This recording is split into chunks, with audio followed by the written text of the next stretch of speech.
The Six Rivers Media Sports Huddle is a weekly high school sports show brought to you by Lazy J Farms, Old Fashioned Butcher Shop, and Six Rivers Media.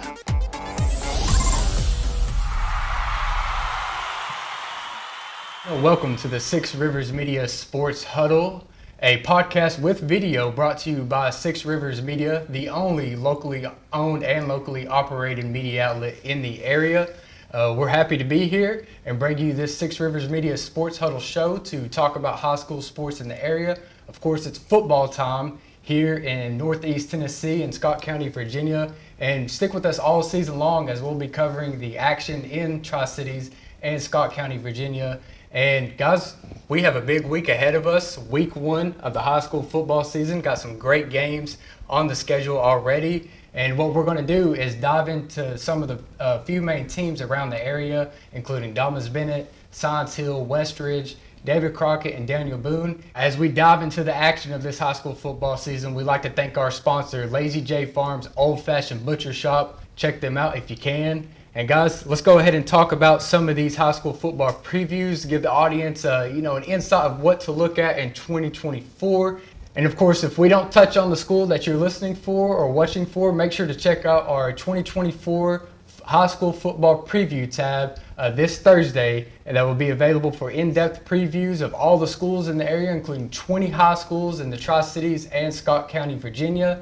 But first, we're going to hit on the main schools here in the area and touch on what you can expect coming out of them this football season. So, JD, let's talk about the one here in Kingsport, Dobyns-Bennett, man. And why not? The Dobyns-Bennett Indians, so close and yet so far away a year ago. 5-4 overall record, but just take a look at some of the games they lost. Farragut, Jefferson County, Science Hill, and of course Elizabethton. 3 of those were by a touchdown.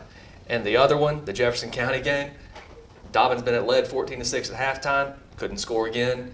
Jeff County, the region champion, went on to win 25-14. So it just tells you just how close Dobyns-Bennett was last year, and it's just a matter of what could have been. And after that overtime loss at Science Hill, they have to go to Bearden, and it's just a bad matchup. They fall in the first round for the 3rd consecutive year. Have not won a playoff game since advancing to the quarterfinals in 2020. But this year, Dobyns-Bennett is looking to go, Joey Christian told me Dobyns-Bennett's looking to go a little faster on offense. Now, when I say faster, I'm not saying Josh Heupel, so don't be thinking Chip Kelly, Oregon, or anything like that. But just a little faster than before. They've tried to simplify their offense a little bit. They do return senior quarterback Austin Sykes, who won the starting job late last year. He will be returning behind center, and now, Dobyns-Bennett, one problem for them is they're really thin right now, especially on the offensive line. Joey Christian, in fact, even told me in his coaching career, at Dobyns-Bennett at least, he's not had to play guys both ways on the offensive line. But this year, it's going to be different. He's going to have to play guys both ways just because Dobyns-Bennett doesn't have the depth right now. 3-year starter Will Ford at center. He's going to be on the defensive line. So are Baker Correll, Tyler Grizzle, both of them juniors, of course. At some point, could fatigue become a factor? So obviously, that does become a concern at some point. This will be Dobyns-Bennett's first time playing guys on both sides of the ball like that, at least on the offensive line. Although they've played several skill guys on both sides of the ball before. Of course, guys you think like Tylen Taylor. Dobyns-Bennett, by far, their leading receiver last year, over 500 yards. And guys like Jalen Thomas, Trey Wyndham, guys like that, and even Peyton Franklin, who's moving from running back to tight end. Tegan Begley, who's moved from wide receiver last year, running back this year. And he's also played in the secondary as well. So, a lot of two-way starters for Dobyns-Bennett, probably more than they've had in recent years. So it's going to be interesting to see, especially if they're playing a faster offense, how that factors in to Dobyns-Bennett's success this season. Yeah, and you always wonder, how that minimal depth will play out in a Class 6A where you have all those large schools. And, of course, Dobyns-Bennett gets a good test with a 6A school this Friday with playing Farragut up there at Dobyns-Bennett. Another one, we'll flip over to Johnson City, the other 6A school in the area, Science Hill. Jeff Birchfield over here. He has some insights on Science Hill. What can we expect from the Hilltoppers this year? Well, the Hilltoppers, Stacy Carter, head coach, really likes the fact that they're a deep team. He said they're a team that he enjoys coaching a lot. Spencer Taylor comes back as the starting quarterback. He got some experience last year, so gives them a lot of experience at that position. But they've also got a capable backup in Cole Rousseau. A lot of people may know him from the baseball season because he was a good pitcher for them. But if you talk about Science Hill, the one player stands out on offense or defense more than anyone else is middle linebacker Baylor Necessary. He was our Kingsport Times News, Johnson City Press Elite 11 Defensive Player of the Year last year. And, he's just terrific in that position. But they can also put him at running back, late in a game. He's a guy who can milk the clock and all that. But that running back position for Science Hill, they're like doing more of a running back by committee. So, that's going to be fun to watch. You've got some guys like Malik Anderson and Aiden Perry. And like JD was talking about with Dobbins Bennett, a lot of the guys at Science Hill, even though they got a lot of depth, they have a lot of guys playing both ways, and also that's pretty good. But then you look on the linebacker, you got Braden Austin, who's going to be there, Elijah Benavis, Anderson again, White Bellinger, so there's some really good guys coming up. But one thing about Science Hill this year, they've got such a tough schedule early on. They play Elizabethton, they play Anderson County, they've got Maryville early on in the schedule. So then, of course, the big game with Dobbins Bennett's always. So, they went 7-4 last year, lost to Maryville in the first round of the playoffs. So, you feel like this team has enough talent to where they could not only match that, but even better that. But still, it's not going to be easy with the type of schedule, they've got here. But another kid I failed to mention on offense, but should make a big impact is Corbin Lester. He was a transfer from Sullivan East, and he's already committed to the University of Colorado. So he's really a terrific guy there. And then we mentioned Stephen Famoyan. He's really a good receiver for him, sort of a home run hitter, got a lot of speed for Science Hill. Yeah, and you talk about this Science Hill team and just what they bring to the table. One thing Coach Carter told me that he really likes is the way this team is gelling with each other, and he's having fun each day coaching this team. I got to check them out against Morristown West in a football scrimmage, and they just all look cohesive, like you mentioned, Jeff. And this Science Hill team has a lot of potential this year. And another team that has a lot of potential this year in that 6A is Westridge. And we'll talk about them a little bit, how they're coming back healthy this year. Starting quarterback Trey Frazier went down week 5 against David Crockett in a week 5 game. And they started out the season 4-1 before his injury, and then finished the season 1-4 last year to finish the season 5-5 overall. So now he's back and healthy, and the main priority for them is to keep their guys healthy. Of course, keep Trey Frazier healthy. And Trey has some weapons on offense too this year. They've moved big all-state offensive tackle Trent Tatum, 6'7", 285 pounds. He's going to be playing some tight end now, and that gives you a big target in the passing game. And somebody that Trey Frazier, it's kind of hard to miss a target like that. You can expect him to give some problems within the red zone, right there on goal line opportunities. Also on the offense, you have running back Ethan Amix. I watched him against Elizabethton, and he's a running back that brings some speed. He has elusiveness, and he has some power too. He could take a hit, and he was taking some hits against them Elizabethton boys, those linebackers. And you all know Elizabethton has some good-sized boys that will bring a stinging, when they hit. And he did an excellent job just running the ball there against Elizabethton in that scrimmage. And you flip over to the defensive side, and they have some new faces. They're trying to keep guys from playing both sides of the ball. So they have some younger guys there. And I want to go back to the offensive line real quick before we talk about defense, and just talk about the 3 sophomores on the offensive line that is allowing Trent Tatum to move to tight end. Those 3 sophomores include Kingston McConnell, Cal Tatum, Trent's brother, and Hayden Music. So those 3 will play some offensive line. You could see them on defensive line too, but like I said, Coach Justin Hilton over there is wanting to keep guys from playing both sides of the ball. New faces on the defense, freshmen that could really stand out. Orlando Mack there at the linebacker position. Coach Hilton said he really, really likes his upside. He goes from playing middle school to playing, guys like Dobbins Bennett now. He's with the Friday Night Lights now with the big boys there. So interesting to see freshman Orlando Mack back there. at the linebacker position. And a couple new faces at the safety position include Braylon Vance and Jackson Walsh. They're going to kind of just try to find their rhythm there in the secondary. Luckily, they have Caden Coates and Gabe Music back there at cornerback who are returning, who started for Westridge last year at cornerback. But the cool thing about this whole Westridge team, is that these seniors have been there all 4 years since the school, all the Sullivan schools joined together to create Westridge. So these seniors now have been there all 4 years, have created a culture there, and they're really wanting to do something big, as their last year there at Westridge and create a legacy there at Westridge for the rest of them to follow there. And of course, one game that they have circled is week 3 against Dobbins Bennett and trying to take down, the Sullivan County rival in Dobbins Bennett. That's the game that they're really looking forward to try to prove themselves this year. That game is all about respect, Dylan. Yeah. I mean, last year Westridge jumped out 14-0, and then Dobbins Bennett scored 41 consecutive points, went on to win the game 47-21. Dobbins Bennett has not lost to a Sullivan County team since, of course, 1993.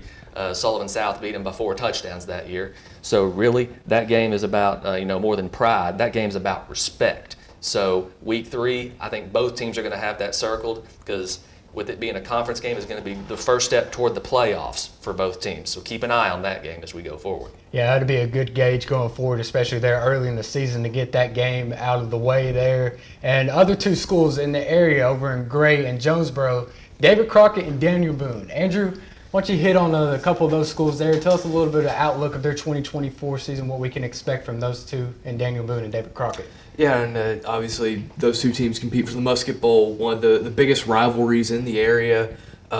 It's been owned by Daniel Boone as of late. Last 3 have went to the way of the Blazers. As a matter of fact, it's been dominant most of those three years, with Boone outscoring Crockett the last 3 times 98-21. So obviously Crockett looking to right the ship in that rivalry game, and they're hoping to do it with a very talented sophomore class. It's led by quarterback A.J. Wynn, and overall, head coach Hayden Chandley really likes this sophomore class. He thinks it has the chance to be his best overall class since the class of 2020. Obviously, that was headlined by Prince Colley. He really is hopeful for this class for Crockett, but everything's going to be resting on that sophomore quarterback in A.J. Wynn. Last year didn't necessarily go the way the Pioneers wanted to, 3-7 with a big loss to Boone in the Musket Bowl. Meanwhile, Boone themselves, they've also got sophomore starting quarterback in Cole Stevenson. Got to talk with him last week. Very poised young man, even just in carrying conversation. Very impressive. He got thrown into action last year as a freshman toward the back end of the year due to injury, and it was really a baptism by fire situation. But he was able to grow a lot from it, learn a lot from it, and feels very comfortable leading this offense this year. But mentioned injuries for Boone. They also went 3-7 last year. Things kind of took a turn shortly after the Musket Bowl in terms of team health, but overall, I think a lot of the health of the Blazers will come down to offensive line play. Obviously, you want to keep your skill guys upright. You want to give them a chance to make some plays, and head coach Jeremy Jenkins really likes his offensive line. He said that we're going to go how this offensive line meshes, and I think early on there have been some tweaks, but overall, I think he likes where they're at given this point in the season. But Boone, Crockett, Musket Bowl should be another fun meeting this year. Talked about Cole Stevenson, his brother Cooper, a senior, should be one of his big targets in the slot. And when I talked with Cooper about the Musket Bowl, he said that a goal of his is to win the Musket Bowl every year of his Daniel Boone career, given how big to the culture that rivalry game is. Well, last year it ended up, both teams' records aside,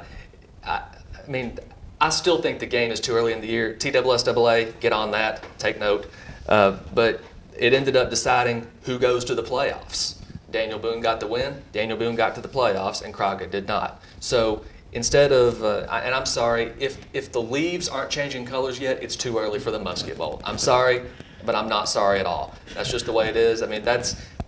I'm getting Tennessee-Florida vibes instead of Florida State vibes that we should be getting from that game.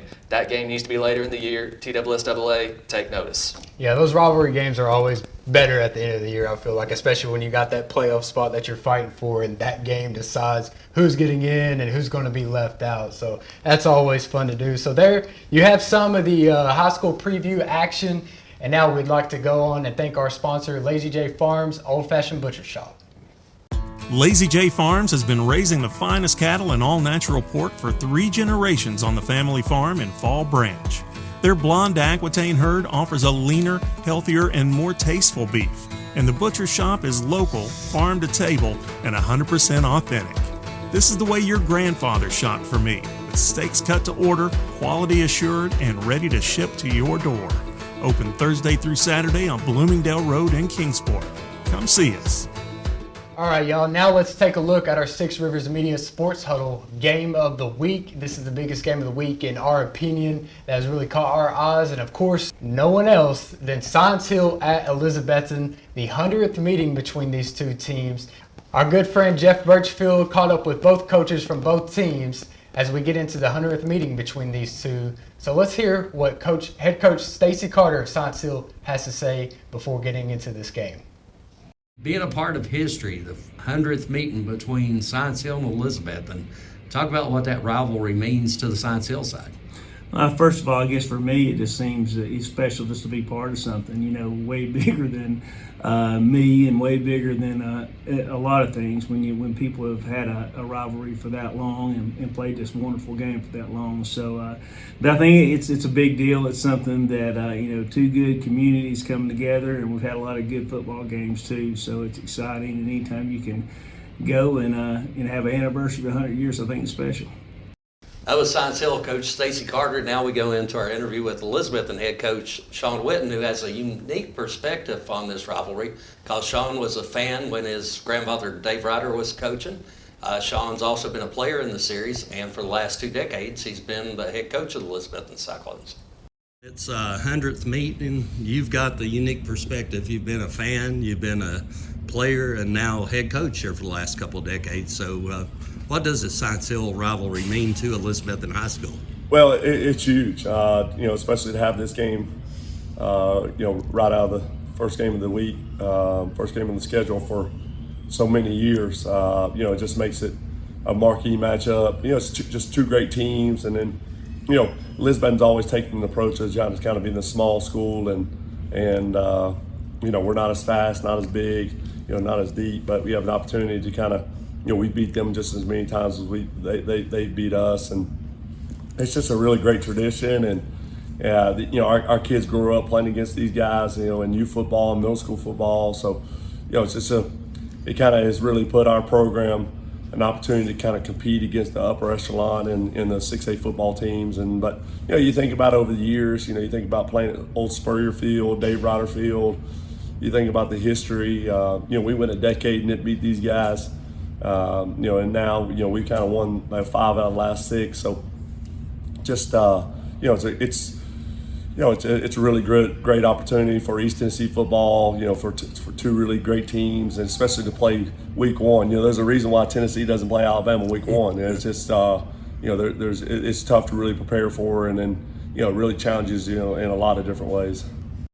Well, we talked to Stacy Carter and Sean Witten, we saw, and then talking to the coaches, Stacy was talking about how this is always a competitive series. You have very few blowouts here. And this year's matchup features a great quarterback matchup between Rhett Slagle, who's the quarterback of Elizabethton, Spencer Taylor there at Science Hill. So that should be a really, interesting part of this, almost like a Manning Brady, deal locally. And then, the big thing both coaches stressed on this is you can't make mistakes. You can't have those silly penalties. You can't have those false starts, those personal fouls. And then last year, big thing was turnovers, which went in Elizabethton's favor. And you know what they always say about big games like this, the team that usually wins the turnover battle wins the game, and that was certainly the case. Science Hill had a little stretch in this rivalry where they were dominating, won I think a whole decade straight worth of games, but then now Elizabethton's won 5 of the last 6, so it's sort of flipped around. But regardless, I think Friday night's game's probably going to be close either way. Yeah, and not to mention, Jeff, the visiting team has won the last 3 games in this rivalry. Obviously Science Hill. Will the trend continue? What do we think? So, Jeff, you mentioned last year the turnovers, obviously a big pick 6 from the Elizabethton defense when the game was 14-0, extend the lead to 3 scores. Kind of put the game out of reach. Do we think the Elizabethton defense can make another big play like that in a game that we all expect to be very close? Yeah, of course, this is a good test for both Science Hill and Elizabethton. Playing either of those teams for anybody in the area will be a good test to begin your season. Kind of gauge yourself or where your team is at, what you could be looking forward to throughout the rest of the season. And one thing that really draws my interest, Jeff, you mentioned the Science Hill running backs. I'm really interested to see how they perform against this Elizabethton defense. We always know Elizabethton brings a hard-nosed defense, and this Science Hill backfield has a lot of potential. So those two going at each other could be a really interesting battle there in the 100th meeting between these two teams. Let's take another minute and hear from our sponsor, Lazy J Farms Old Fashioned Butcher Shop. The Lazy J Farms tailgate box offers great value all season long. Get 40 pounds of meat for only $110. That's 5 pounds of beef patties and 3 pounds of chicken breasts. 1 pound of thick cut bacon, 3 pounds of premium beef hot dogs and 2 packs of Chicago dogs, and 4 pounds of thick cut pork chops, all for $110 at Lazy J Farms Butcher Shop in Kingsport. Visit us online at lazyjbeef.com. All right, the other big game of the week here in the area, of course, taking place in Kingsport, is Farragut at Dobyns-Bennett. JD got a chance to catch up with head coach Joey Christian of Dobyns-Bennett, so let's hear what he has to say now. I'm going to be honest with you. We have such thin depth at some of our spots that some of the things that I'd like to do we really can't do because we're just kind of scared. I mean, I always say I don't want to coach scared, but we have 2 kids run into each other in practice, and you hold your breath because we're so thin. We just don't have a lot of depth at positions. We've already lost so many to injuries in the preseason. Compete. We want to compete. If we can do that, maybe we can close those games out. Maybe we can win those close games that we didn't last year. Last year our defense played great. Our defense really allowed us to be in every game. It's such a grind from the time you start spring practice to all the time through summer till you get to this game time. You feel like it's never going to get here. Every one of my 28 years, it's like it's never going to get here. But here we are, and it's time. One thing that stands out about what Joey Christian said is just the lack of depth. And just how he when 2 guys collide in practice, he almost holds his breath at this point because, oh my gosh, is someone else going to go down? I mean, that just tells you where Dobyns-Bennett's depth is at right now. And not that playing 2 guys on both sides of the ball is new for Dobyns-Bennett, but it just seems like they're doing it more this year, especially on the offensive line, which Joey Christian said he's not had to do nearly this much in his coaching career. So you have to wonder, with it being August, is depth going to come into play for both teams? Because that works on both sides of the ball. You don't know how teams are going to be acclimated to the heat by now. Obviously, there's the heat acclimation period, but you always wonder, just week 1, when you get out there, it's not a scrimmage, not a 7-on-7, it's the real thing. So that's the ultimate question mark for that game. Obviously, Farragut with a new coach, but they haven't changed much of anything. Schematically. Last year, of course, Farragut gained just 122 yards through nearly the entire game, and then the last drive, they drove 87 yards in a minute and a half, and then they beat Dobyns-Bennett 24-17. That touchdown catch by Landis Davila, who graduated, by the way. Farragut graduated several seniors, finished under 500, but interestingly enough, beat Dobyns-Bennett and then ended the year and ended Eddie Courtney's coaching career with a win over Maryville. So Farragut, you talk about a roller coaster ride, my gosh. That was just a kind of a bizarre season for Farragut last year. So the Admirals themselves had a lot of question marks, but they seemed to settle. They had a quarterback battle coming into the year, but they seemed to settle on the sophomore Corbin Hobson at quarterback.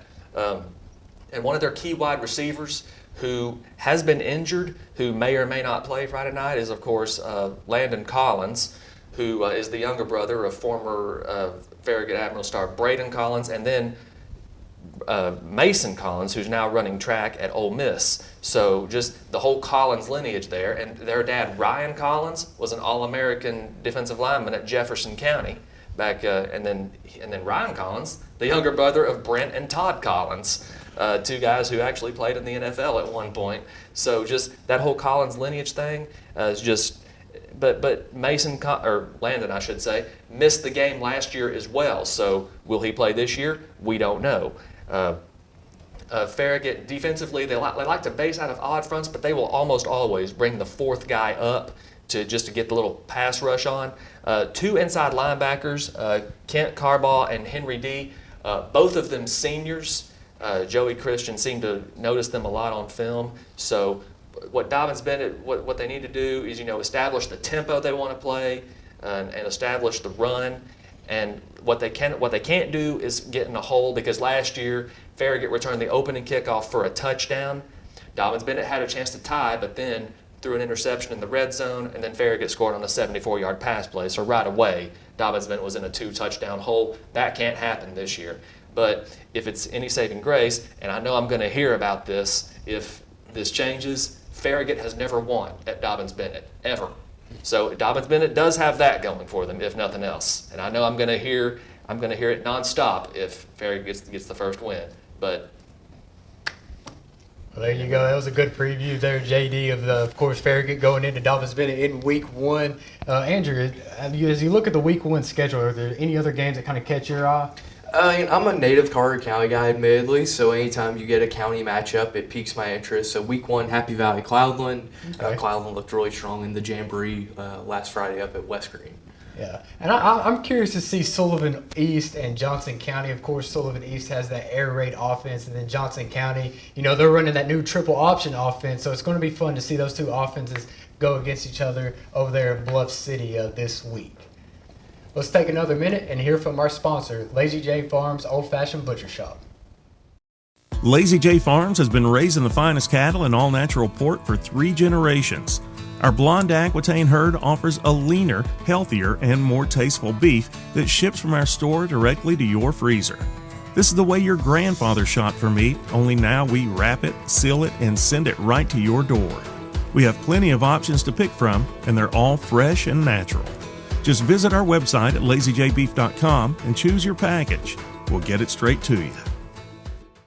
3 games to keep an eye on this week. Volunteer with new interim coach Mike Castle opening up the season at West Ridge, a healthier West Ridge this year. Daniel Boone going to Clyde Irwin, North Carolina to start the year. And, of course, David Crockett at home against the South Green Rebels. So just 3 other games to keep an eye on in the area. Dylan, I cannot wait for this Week 1 of high school football. Not that I could wait anyway, but football's back, baby. What do you think? Yeah, absolutely. I think we're all happy it's back. And there you go. You have a little bit of preview, a little bit of insight from us here at Six Rivers Media. And there are some games of the week that we just named off. And we appreciate you all tuning in and joining us for episode 1 of Six Rivers Media Sports Huddle. Of course, this is a podcast with video. And we'd like to give thanks to our sponsor, Lazy J Farms Old Fashioned Butcher Shop, for sponsoring this show. Thank you all, and tune in weekly as we get into all the high school sports action in the Tri-Cities and Scott County, Virginia.